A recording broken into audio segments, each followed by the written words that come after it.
representative. We'll visit with him after this.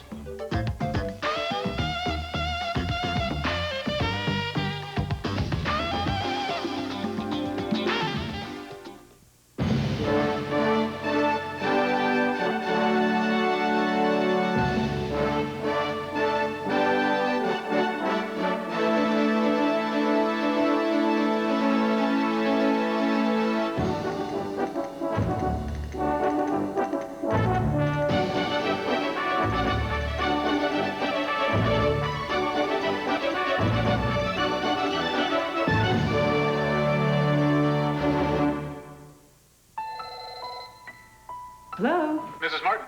It's Dr. Murphy. Hi, Doctor. How's the big guy doing? So much better, thanks. Can I talk to him? Sure, let me get him for you. Doctor. Hello? Hey, Matt. It's Dr. Murphy. Hi. Everything's okay. You can go back to school. Yeah? And you can play in the big game tomorrow. Mom, I can play. All right. Hello? At Health Alliance Plan, we know the best health care has a human touch. At Metro 25 Tire, get the lowest prices, highest mileage, and tires in 25 minutes, guaranteed. Here's the Uniroyal Tiger to show you more. You know, there should be a whole lot of road between you and your next set of tires. Uniroyal Tiger Paw radials, sure-footed, mile after mile. Get warehouse prices up to 70% off from America's largest Uniroyal distributor, Metro 25 Tire. Call 1-800-METRO-25 for the dealer nearest you. At Wayne State University, our research is making a difference. We're finding better ways to introduce new technology into the workplace. We're learning exactly what consumers want, so products are in the right place at the right time. At Wayne State's Bioengineering Center, we're having an impact on automotive safety. We're investigating how severely alcohol affects your heart. We're studying ways to use art as therapy with abused children. At Wayne State University, you too can make a difference. Wayne State University. Call us. Back at Wayne State Stadium with Skip Macholtz, I'm Pete Pranica. We're talking with Professor John Peterson, the Dean of the College of Science here at Wayne State University. And the College of Science here at Wayne State is relatively new. Why don't you tell us about the formation of the College of Science? About 2 years ago, the old College of Liberal Arts split into two colleges, the College of Liberal Arts and College of Science, in which 9 departments, the scientific-based departments, formed their own college because of interests that they have that were consistent with the scientific mission. What are the different disciplines that are studied within the college? The 9 departments are biological sciences, chemistry, computer science, math, physics, geology, nutrition and food science, psychology, and communication disorder and science. And I would think that that would fit in rather well with a very strong medical program here at Wayne State. Yes, in fact, a number of our departments have built some very strong bridges in the 7 months I've been here with the medical program, which is a very strong program at Wayne. Is it a transition coming from Clemson to Wayne State? Big program, a very quality program here at Wayne State, but is there a transition period? Well, anytime you move from one university to another, it's a different situation, but the academic programs are very strong here. Athletic programs are very competitive in terms of the areas in which Wayne competes, and it's been very enjoyable for me. Do you have a closer relationship with the students here, and maybe not a college as big as Clemson? Well, Clemson's actually smaller student body than Wayne. There's only 17,000 students there, but I've found at Wayne the students to be very accessible and very interested in their education. And so both institutions, I think it's been a very good dynamic with the faculty and the students.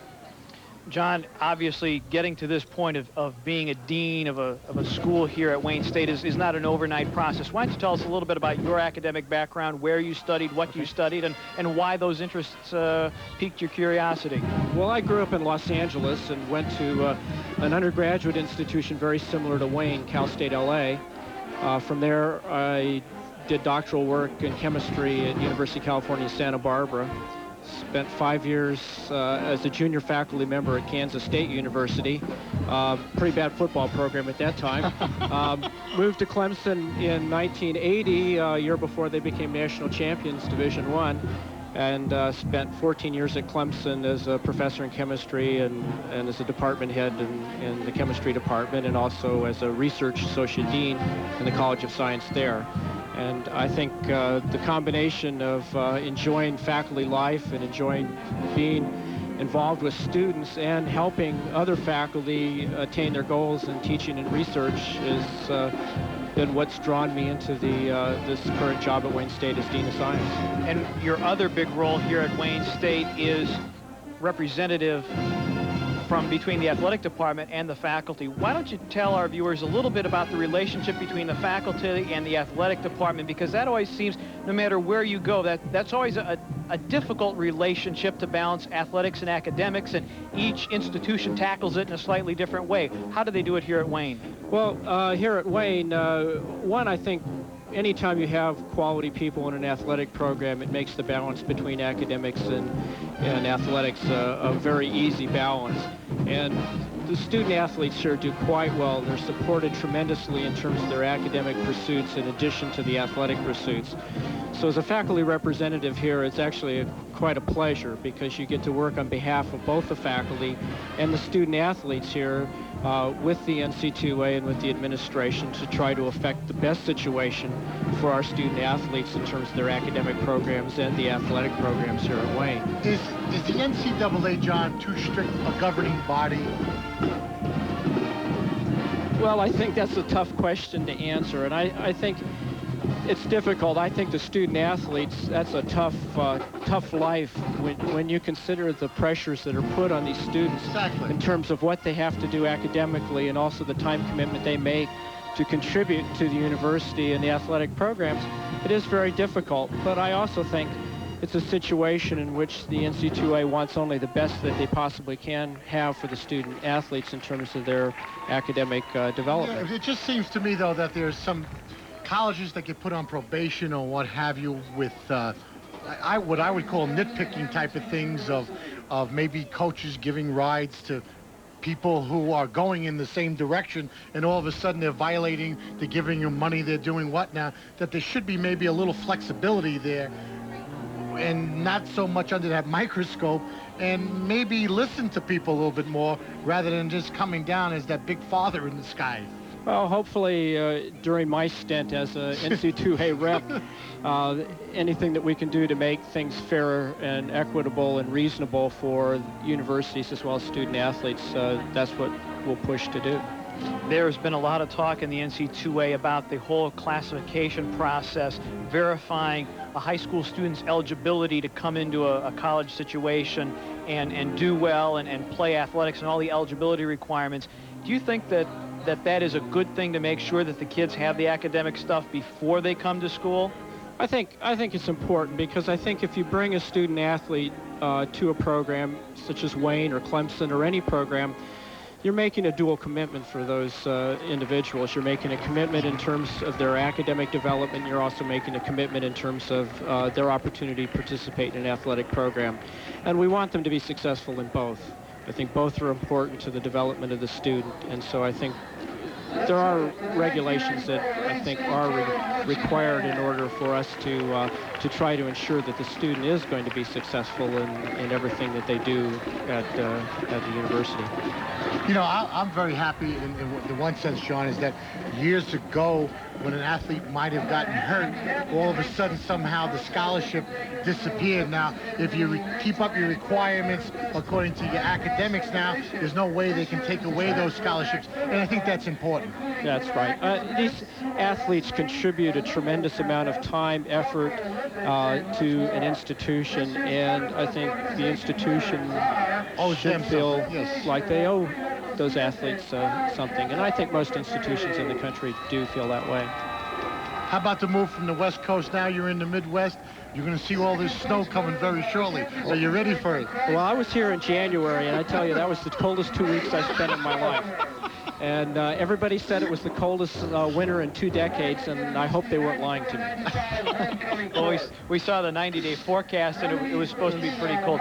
John, thank you for sharing your time with us. Thank you. Congratulations on being here at Wayne, and good luck in your dual role, a very, very important role. John Peterson, Dean of the College of Science here at Wayne State University and the faculty representative to the Department of Athletics. We'll be back with more halftime from Wayne State Stadium after this. Good. Cold filtered beers are smooth, but they're nothing new. How about an ice? Ice beers start cold, but most are heat pasteurized. Not cool. Bud Ice. That's why Bud Ice is ice brewed and cold filtered to start cold and stay cold. Get real cold with icy smooth Bud Ice and new 96-calorie Bud Ice Light. What more could you want? Last year, people threw away 240 million tires, 18 billion disposable diapers, and enough aluminum to rebuild every U.S. commercial aircraft 4 times. But many are working to change our throwaway society, including all of us at Northwest Airlines. Last year, we recycled over 50 pounds of waste for every single Northwest employee. And this year, we'll do even more. Join us. If we all work together, we can make every day Earth Day. Please be advised, you may need a bigger TV to hold all this food. Introducing the new Mega Meal from KFC, the biggest meal deal America has ever seen. A whole Colonel's Rotisserie Gold, or 8 pieces of original recipe chicken. Potato wedges, Kentucky nuggets, mashed potatoes and gravy, coleslaw, biscuits, even a whole apple pie. All this for just $14.99. You couldn't even get 2 large pizzas for that. No wonder we call it the Mega Meal. A lot of food, not a lot of money. You can't beat that. Vision report from EGF Central. Optical companies are reported to be making claims of big savings. We wanted the real story. Dana? We've checked the claims of 50 to 70% frame discounts, but the discounts were off very high prices. How about the Eyeglass Factory? Still the best price in sight. $99.95 for 2 pairs of eyeglasses or contacts, including the exam. Despite the claims, nobody beats the Eyeglass Factory. There you have it. Day in, day out, it's the Eyeglass Factory. The best price in sight. Go ahead, compare. We're at halftime here at Wayne State Stadium. The Tartars trailing the Hillsdale Chargers 28-9. And they started off real well, but Hillsdale was perfect in their execution until late in the first half. Well, once again, you know, as we mentioned time and time again, Wayne State put the ball on the ground, folks. Hillsdale took advantage of that, put 14 unanswered points on the board. All of a sudden, we have a 28-9 game. This game is not as one-sided as it seems, Pete. As you know, the game has been well played. Once again, Wayne State had trouble after the first drive, very successful, then had trouble with first downs. Their job is to go back to number 22, very methodically move the change, let Joe carry them into the end zone. That's how they play football. They have to understand that they can't erase this whole 19-point lead just like that. They can only do it 7 at a time. There's a lot of time on the clock. Don't get panicky. A lot of time on the clock, but make good use of the clock. That's what they have to do. It's easier said than done, however. Wayne State looking to move to 5-4 on the season, as we are going to take a look at the halftime stats, and you're going to see that Hillsdale 10-7 in first downs. Look at that yards rushing stat, Skip. You would not expect that, Wayne State being outgained by that margin. Exactly. Usually that's Joe Goff. He usually has 114 at halftime. Also particularly important, that 7 of 11 put up by Greg Younger, the Charger quarterback. Anthony Frederick, 5 of 13. You know something? When they scored their 3 points, Pete, they possessed the ball 7 minutes and 20-something seconds, I believe, and that's why the time of possession looks so close. But the time of possession really isn't close. Hillsdale used the best of the clock. The big thing right here is, folks, the penalties. That big 15-yarder on the clip was on the return of the punt. Now, this changes the football game around. Also, the big one right above that, 2 turnovers. 2 turnovers. You turn it over, you have penalties, you're going to have problems. We'll take a look at the first half highlights after we take this break and be right back.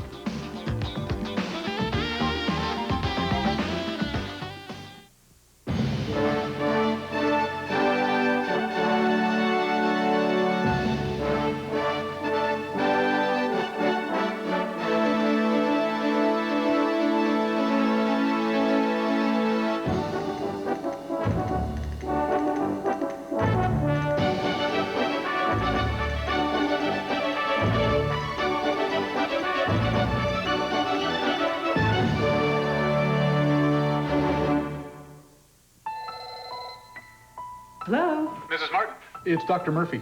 Hi, Doctor. How's the big guy doing? So much better, thanks. Can I talk to him? Sure, let me get him for you. Dr. Murphy. Hi.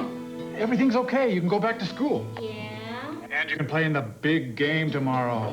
Mom, I can play.